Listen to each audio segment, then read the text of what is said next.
Alors, Laurent Claret, bonjour. Bonjour. Quel parcours! Mais quel parcours!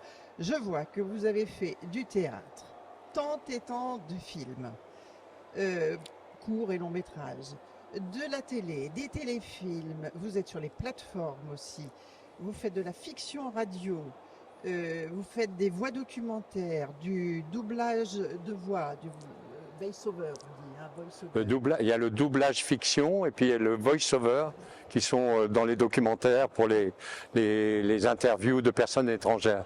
Et j'en ai peut-être oublié. Et il y a aussi les jeux vidéo, les voix françaises des jeux vidéo. Voilà. Les jeux vidéo, Oui, vous faites les jeux les vidéo, voix. c'est récent. Je me suis mis à ça avec beaucoup de plaisir et de bonheur. Oui. Et là, vous travaillez en studio. Oui, en studio, là sur un très gros projet. Bon, c'est assez confidentiel, mais bon, c'est un gros projet de jeu. Donc voilà, je découvre tout ce monde-là qui est incroyable, qui est formidable, Ouais. très intéressant, avec beaucoup de jeunes qui font ces enregistrements. En fait, on double des acteurs américains qui prêtent leur voix à des personnages d'animation pour les jeux vidéo. Ouais. Voilà. Formidable. Ça, c'est formidable. Oui, vous faites tout. Vous avez tout touché. Oui, alors pour moi, c'est très important de faire des choses différentes parce que chaque domaine vient m'aider pour les autres. En fait, et puis je m'y retrouve. En fait, je suis passionné par mon travail d'acteur. J'essaye d'aller vers les choses qui m'intéressent de plus en plus. Et puis bon, à mon âge, j'essaye de profiter à plein de tous ces merveilleux projets. Ça me permet de rencontrer plein de gens. C'est vrai que là, il y a cette jeune génération dont on parlait qui est très brillante, qui est intéressante, qui m'accepte, qui me reçoit, avec laquelle je peux travailler. Ouais. Ouais, c'est Voilà. formidable. Oui, c'est formidable ça. Dites-moi. Attendez, il y a un autre domaine aussi dont on n'a pas parlé, c'est que je commence à tourner à l'étranger. Voilà. Ah bon? Parce que je parle anglais, voilà. Où ça, par exemple? Alors j'ai fait un long métrage avec des Hollandais l'année dernière et le film, c'est un film de cinéma qui doit sortir début avril 2023. Il y a pas mal de sorties de films là sur 2023, puisque le Covid a ralenti les sorties de films et tout sort un peu en même temps. Quoi. Oui. Donc il y a une bonne actualité. Le titre qu'on vous guette? Alors Summer in France. Voilà. Summer in France. Summer in France. Bien. Voilà, je fais un Frenchie bien sûr. Oui. Et l'origine, alors pour vous, de votre vie de comédien? Alors l'origine, je viens pas du tout d'une famille de théâtre ni de cinéma. Mon père voulait que je faisais des études, il voulait que je fasse des études, donc j'ai fait des études de commerce. J'ai fait un diplôme d'école de commerce et après j'ai travaillé dans le business, le marketing et tout ça. Puis au bout de quelques années, ça me démangeait, j'avais envie de faire du théâtre. Donc tous les soirs j'allais faire du théâtre amateur. Et puis petit à petit, à l'époque c'était plus facile, j'ai démissionné et puis j'étais dans un théâtre amateur où il y avait une troupe de professionnels et on m'a engagé 3 mois après comme animateur de théâtre. Alors vous avez commencé à quel âge? J'ai commencé après 30 ans, quoi. À l'âge de, j'ai pas fait d'école, voilà. Je suis rentré comme ça dans le milieu, j'ai commencé par faire du théâtre et parallèlement je me formais avec un Américain qui s'appelle John Strasberg, qui fait des stages, qui vient en Europe à faire des stages. Donc j'ai travaillé à l'école américaine. Okay. L'école américaine, c'est différent de l'école française parce qu'on pense plus situation que personnage. Ce qui est important, c'est la situation dramatique. C'est comment on rentre dans une situation, comment on la décortique et comment. Plus que dans le personnage, plus d'un cas. Le personnage, il vient parce qu'il est dans la situation. Okay. C'est très rationnel en fait le travail des Américains. Ouais. C'est peut-être aussi ce qui fait cette différence aussi dans la perception en tant que public. Exactement. Probablement, oui. Ça m'aide beaucoup pour le cinéma parce que c'est très situationnel. Les films, on rentre dans une situation et voilà, on sert la situation Et c'est un peu nous-mêmes. D'ailleurs, hier, c'est Christophe Campos qui disait que on lui demandait la différence entre les comédiens et les acteurs, et il disait que justement les acteurs incarnaient alors que les comédiens jouaient. Et c'est rigolo puisque l'acteur il a dit je suis plus comédien. Eh ben moi je pense que je suis plus dans l'incarnation. Enfin je viens de là quoi. Après j'ai fait du théâtre, hein, je connais la comédie. Vous avez fait à peu près combien de rôles dans votre carrière? Vous avez compté le nombre de rôles que vous avez interprétés? Après, il y a... c'est une bonne question. Et en fait, j'ai un CV chez mon agent où il y a pas mal de pièces de théâtre et de films, mais il n'y a pas tout. Il y a beaucoup plus de choses. Donc, non, ça fait quand même depuis 40 ans quoi, que je tourne, je travaille, théâtre, avec ma voix. Et les rôles que vous avez préférés? Alors j'ai été quand même repéré plus au début. Au début j'ai fait une série pour adolescents qui s'appelait Seconde B et qui a marché beaucoup à l'époque, dans les années 90. J'avais un des rôles principaux puisque je faisais le proviseur du lycée. Ça a été une belle expérience, mais ça m'a joué des tours parce que le système français vous catalogue un peu, donc il y a des gens qui voulaient pas me voir parce qu'ils trouvaient que je faisais une série pour ados, voilà. C'est un peu comme maintenant les acteurs qui font des séries.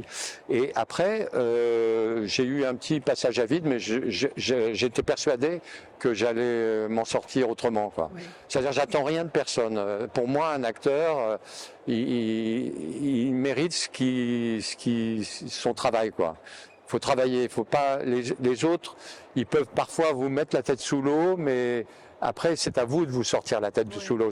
Après, il y a des gens qui vous aident. Ceci dit, il ne faut pas lâcher. Alors. Non, il ne faut pas lâcher. Puis la deuxième chose importante, c'est qu'il y a une dizaine d'années, on m'a proposé de jouer François Mitterrand au cinéma et à la télévision. Donc, je l'ai joué 4 fois. Je suis l'acteur français qui l'a le plus joué. Voilà. Ah oui, et donc je suis rentré un peu dans les pas de mon maître, d'un de mes maîtres qui s'appelle Michel Bouquet. J'ai quelques maîtres comme ça. On vient de me parler d'Anthony Hopkins pour le film. J'ai quelques maîtres qui m'ouvrent la voie. Oui. Je les salue et je les remercie. Il n'est pas mort, Anthony Hopkins, il est toujours vivant. Mais Bouquet, oui. Ah oui, mais il est là. Il est là. À partir de quels critères vous choisissez un film? On vous apporte des projets? Oui. Comment vous choisissez? Alors, bon, j'essaie d'être très soucieux des gens qui m'entourent. Par exemple, mon agent, je l'aime beaucoup, mon agente, je l'aime beaucoup et j'ai envie qu'elle gagne de l'argent aussi par mon travail. Donc, je me sens redevable de ça. Donc, si on me propose quelque chose qui me plaît beaucoup, bah, tant mieux. Et après, si ça me plaît moyennement, j'essaie de faire la part des choses et de me dire que c'est bien aussi que mon agente gagne de l'argent grâce à moi. Voilà. Ah, vous pensez à vous deux, oui. Oui, je pense toujours à l'équipe. Je suis pas tout seul. Un acteur, pour moi, c'est les agents, les réalisateurs, les producteurs. C'est une famille. Oui. Après, on peut avoir des différends, mais tous ces gens participent de la volonté de faire du cinéma. C'est un peu comme à Menton. À Menton, on rencontre plein de gens qui sont réalisateurs, producteurs, acteurs. Et c'est important. C'est important parce qu'on travaille ensemble. Oui. Nous, on est peut-être plus visible parce qu'on est à l'image. Mais c'est tout. Finalement, on travaille. Un film, c'est le chef électro, le chef op, la maquilleuse, la script, le réalisateur ou la réalisatrice. Enfin, tout le monde contribue énormément. J'adore tous ces métiers. J'aime beaucoup parler, je sais pas, avec un accessoiriste ou un machiniste. J'adore comprendre ce qu'est le travail des autres. Et vous aimez donc un esprit festival où vous vous rencontrez tous? L'esprit festival, oui. Après, effectivement, Menton, je suis venu l'année dernière à Menton et j'ai trouvé avec un film qui était Un monde sans crise, qui a eu des prix d'ailleurs, ça a été bien. Et en fait, j'ai découvert le festival de Menton, j'ai découvert la ville. Et j'ai trouvé que c'était formidable. L'esprit du festival est incroyable, et il est formidable parce que il a tout pour lui. Et puis en plus, le projet de faire un festival sur les films fantastiques, Ça, c'est incroyable, c'est formidable. C'est une belle idée de faire ça ici à Menton, peut-être. C'est formidable parce que la ville est un peu étonnante par certains côtés. Quand on se promène dans la ville, qu'on voit les palais, on imagine tous ces gens qui ont vécu à Menton. Il y a un côté presque irréel. Et je trouve que le Festival du film fantastique à Menton, c'est bien que ça ait lieu ici, ouais. Et puis vous avez la chance d'avoir ce Fabrice Ceccherini qui est incroyable, qui vous entraîne parce que il a une équipe aussi, hein. Mais lui, il a une sorte d'évidence. Il a un beau projet, il le défend bien. Il avance bien, il avance. Ah bah ça, à mon avis, ça va continuer. Il n'y a pas de raison que ça s'arrête. Ça va se professionnaliser. Moi, je reviendrai à Menton. Ah ben oui. J'adore Menton. Je reviendrai. Vos projets? Alors, mes projets, alors c'est surtout des films qui vont... Alors, j'écris aussi. J'écris. Scénariste? J'écris pour le théâtre. Donc, j'ai une pièce de théâtre que j'ai écrite et que je joue, qui tourne un peu en France et qui s'appelle Revenir à Berlin. C'est sur l'entre-deux-guerres en Allemagne.